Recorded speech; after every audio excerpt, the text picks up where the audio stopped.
Irmãos, a paz do Senhor Jesus, eu de fato espero encontrar todos com toda a paz do Senhor e toda a graça derramada em cada casa, em cada lugar que porventura essa palavra esteja chegando.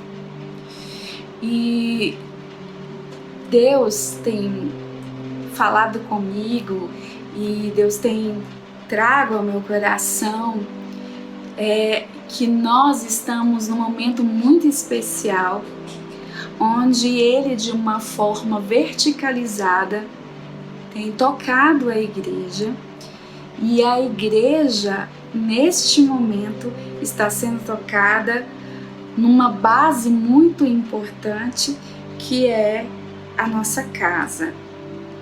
Eu sei que para muitos a situação não deva estar favorável, mas nós precisamos neste momento de avaliarmos algumas coisas que são pertinentes à soberania de Deus sobre as nossas vidas. Eu acredito muito que Deus não perdeu o controle. E Ele é soberano de uma forma em que nós podemos descansar nele. E na verdade a pergunta que vem a mim é como nós vamos sair deste momento. Porque às vezes nós ficamos muito preocupados como nós vivemos este momento.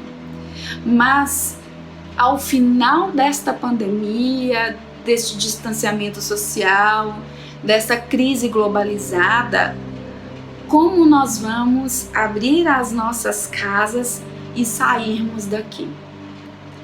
Para isso, Deus me trouxe algumas coisas que a igreja precisa alimentar e que a igreja precisa de apropriar-se.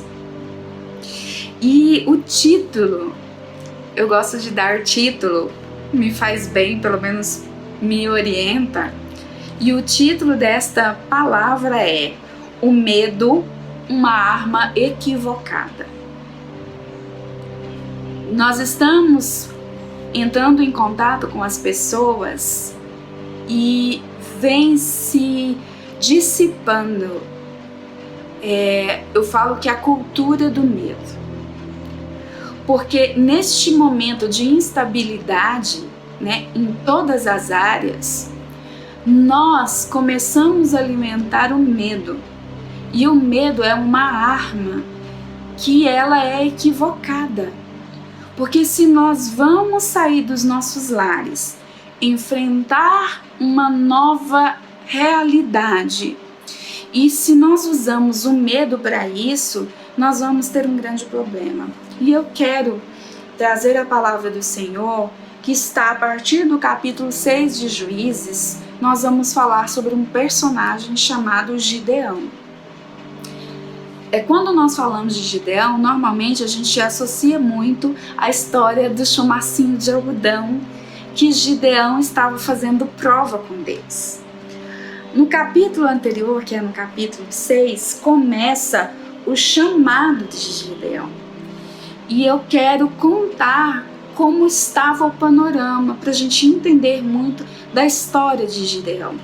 Olha só, Gideão estava no momento ali na sua vida, e a história de Israel volta um ciclo, porque quando nós olhamos para Juízes, nós vamos ver um ciclo se estabelecendo dentro da nação, que é assim: Deus levanta a nação começa a sair dos preceitos de Deus, ela cai na idolatria. Aí Deus tem um conserto com essa nação e essa nação volta a ser erguida por Deus. E esses ciclos são ciclos de repetição praticamente no livro de Juízes todo. E Gideão é chamado no disparo de um novo ciclo de idolatria. Então Gideão está ali, E Deus fala no começo do capítulo 6 que os filhos de Israel fizeram o que era mal aos olhos do Senhor. E por isso o Senhor os entregou nas mãos dos midianitas durante 7 anos. Então Gideão e o povo de Israel estavam se voltando para a questão da idolatria. E a idolatria era a volta ao culto a Baal. E aqui também, mais tarde, a gente vai ver que junto com Baal, a idolatria também há uma deusa. E com isso, começa o povo a uma prostituição espiritual. E Deus quer fazer um concerto com este povo. Então ele chama a Gideão. E o interessante é que no verso 2 do capítulo 6 está assim: os midianitas prevaleceram contra Israel, e por causa dos midianitas, os filhos de Israel fizeram para si as covas que estão nos montes, as cavernas e as fortificações. A opressão dos midianitas era tão forte sobre Israel que Israel começa a cavar suas covas, porque sabiam, eles tinham uma convicção de que eles morreriam ali sobre o domínio dos midianitas, sobre o povo de Israel. Então, estava havendo uma opressão, e a opressão, ela se instaura a partir da cultura do medo. Israel estava com medo. Gideão estava com muito medo. Tanto é que a prova do algodãozinho, lá no capítulo 7, 8, era a segunda prova que Gideão faria com Deus. Então, existia em Gideão um medo. Porque talvez ali Gideão pensou assim: como é que eles vão me ouvir? Sabe o entendimento de que Gideão estava olhando para ele? Olha, Deus, como é que eles vão me ouvir? Porque na verdade eles não estariam ouvindo a Gideão. Eles estariam ouvindo Deus através de Gideão. Mas Gideão, ele foi ali trabalhado na sua mentalidade como se ele fosse uma pessoa qualquer.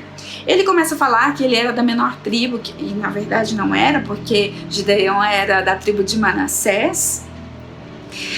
E ali ele começa a dar justificativas para Deus por causa do seu medo, por causa da opressão. E ele recebia a opressão dos midianitas com uma certeza de morte, com um plano de morte sobre ele e sobre Israel. E eu fico pensando que é muito semelhante com a perspectiva que a gente está vivenciando hoje. Que nós estamos debaixo da cultura do medo, onde nós somos oprimidos e nos colocamos como um povo menor, como uma pessoa menor, que tem que se acercar de coisas e de ferramentas e de armas que Deus não tem para nós. E nós ficamos dando desculpas para Deus e jogando ali com Deus as nossas justificativas. Ah, Deus, eu sou muito pequeno. Ah, eu sou inexpressivo. Ah, eu não tenho oportunidades. E aí nós vamos jogando as justificativas. E nós esquecemos de algumas coisas tão importantes que Deus nos entregou. Sim, Ele já entregou todas as armas que nós precisamos e estão ao nosso dispor para usarmos. Agora eu quero te dizer, o medo não faz parte destas armas. Enfim, eu não quero me ater exclusivamente neste panorama de Gideão, mas eu quero que você caminhe comigo nas armas que Gideão usa. E se eu fosse usar esses textos, eu iria pormenorizar, mas não é isto que vem ao caso agora. Depois a gente pode sentar e falar sobre isso. Mas o que eu quero que fique claro hoje, que Gideão ganha uma estratégia. ele faz prova com Deus, ele faz prova desta verdade de que Deus o havia chamado, sim, de que ele foi levantado para ser o lugar, melhor dizendo, a pessoa que iria conduzir Israel para a retomada, para destruir Baal, para destruir os postes ídolos, para destruir e levantar um altar. Sim, nós precisamos aprender com Gideão a levantar os altares. Primeiro os particulares, os nossos. Porque Deus trata pessoalmente levantando o altar de Gideão. Depois ele trata com a família de Gideão. Depois Deus restaura o altar de Israel. E nós precisamos lembrar nesses dias, irmãos, que a igreja, ela é a resposta para o mundo, porque ela é a voz profética para este tempo. Eu e você somos os que são levantados com armas estratégicas para ser a luz e o sal que Jesus nos convoca a ser. E eu quero que você caminhe um pouco comigo e nós vamos lá no capítulo 7 de Juízes. E no capítulo 7 de Juízes tem uma coisa muito interessante, que é a história da fonte de Harod. A fonte de Harod era um lugar de águas vivas. E era extremamente estratégico estar neste lugar, porque também era um lugar de trincheiras. As trincheiras são lugares de defesa, né, contra o inimigo. Então, isto aponta que nós vamos beber da fonte de água viva que é Cristo. E Ele vai trazer tudo o que for necessário para que eu e você estejamos prontos para sair desta quarentena. E o interessante é que Gideão dispensa aqueles que têm medo.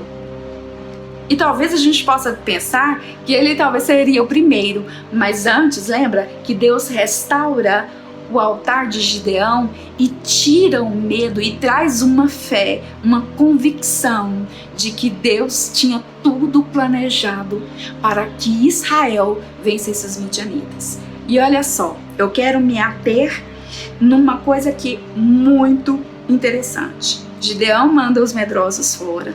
Na fonte aqui de Harod, ele faz a separação de 300 homens, daqueles com a forma como bebem a água. Deus pede, se aqueles que estiverem abaixados, lambendo a água como se fosse cachorro, esse não serviria. Mas aqueles que trouxessem a água até a boca, eram 300 homens, esses seriam os que iriam subir contra Midian, contra os midianitas. E sabe, no versículo 9, capítulo 7, versículo 9, diz assim: naquela mesma noite o Senhor lhe disse, levante-se e ataque o arraial. Querido, minha querida, deixa eu te contar uma história. É hora de levantar. Porque se nós não levantarmos, se nós não entendermos que não é pelo medo, mas é pelas armas que o Senhor já nos entregou, nós não vamos vencer. Então é momento de eu e você, de nós como igreja, nos levantarmos. E o ataque não é contra nós mesmos. O ataque é contra aquilo que nos oprime. E aí, Gideão fala o seguinte: me sigam. Tudo o que eu fizer, vocês façam do mesmo jeito. Ele divide os 300 homens em batalhões, 100, 100 e 100.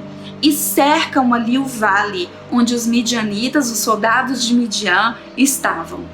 E ele fala assim: tudo o que eu fizer, vocês façam da mesma forma. E eu fico pensando que ali os soldados não ficaram pensando assim, mas será que ele sabe o que ele está fazendo? Será que não é melhor agir de outra maneira? Será que a gente não tem outra forma de fazer isso? Isso é tão rudimentar, isso é tão estranho. Não. Neste momento de crise e neste momento onde nós precisamos nos levantar, não há tempo para questionamentos. Há tempo para fazermos. E fazermos debaixo de uma ordem. E o que Gideão dá para os soldados? Gideão dá uma trombeta, ele dá um cântaro vazio e ele dá uma tocha acesa. Os midianitas eram guerreiros de uma tecnologia de armas muito grande.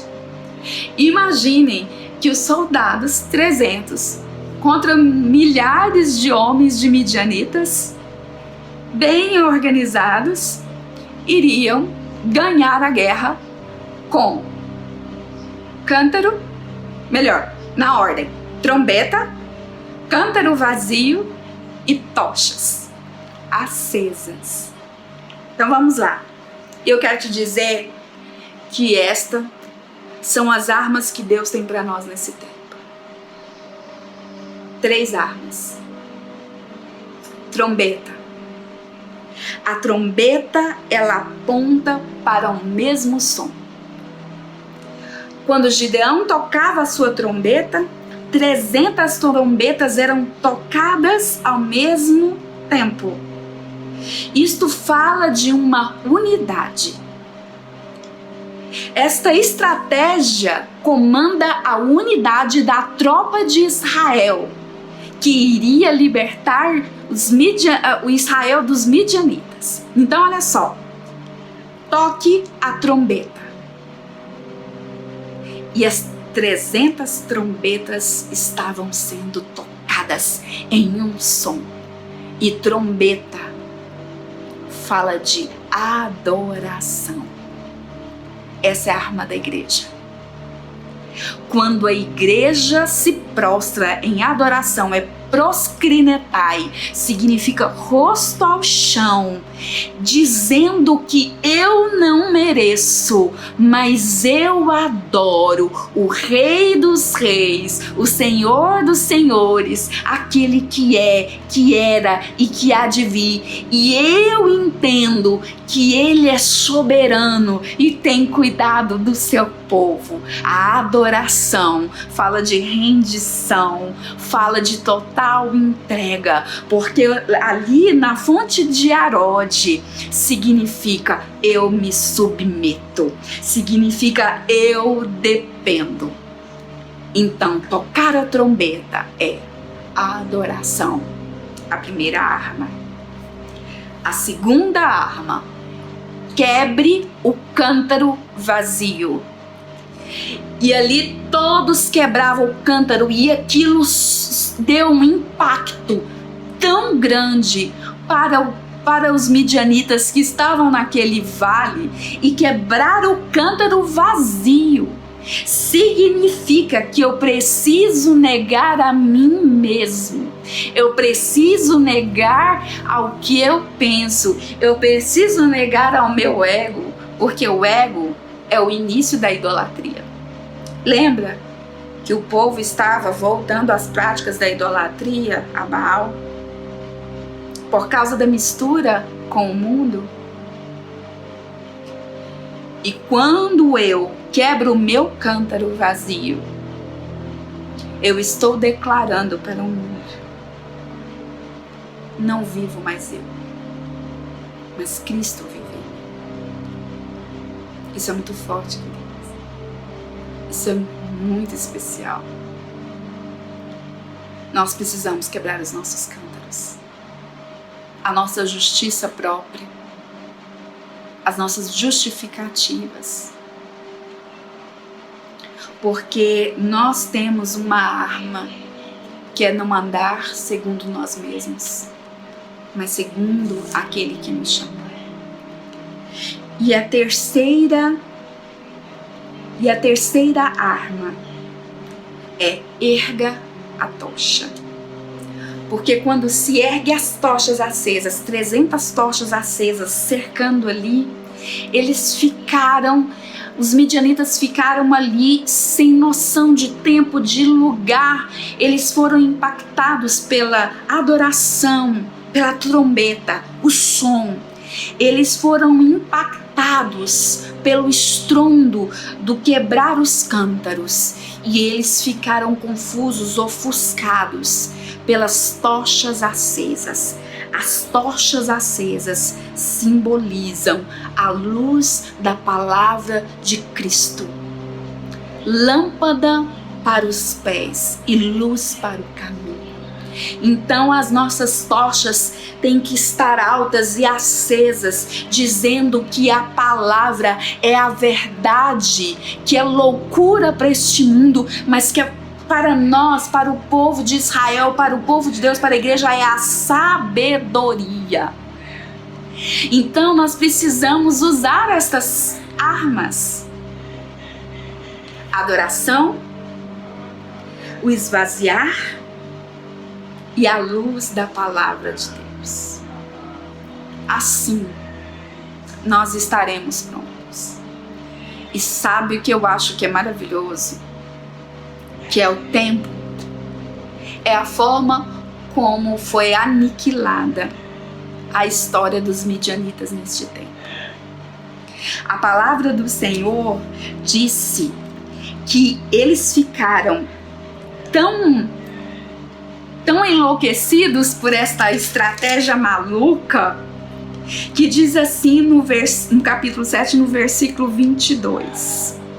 Ao soar das 300 trombetas, o Senhor tornou a espada de um contra o outro, e isto em todo o arraial, que fugiu na direção de Zererá, até Bet-sita, até a divisa de Abel-meolá, perto de Tabate.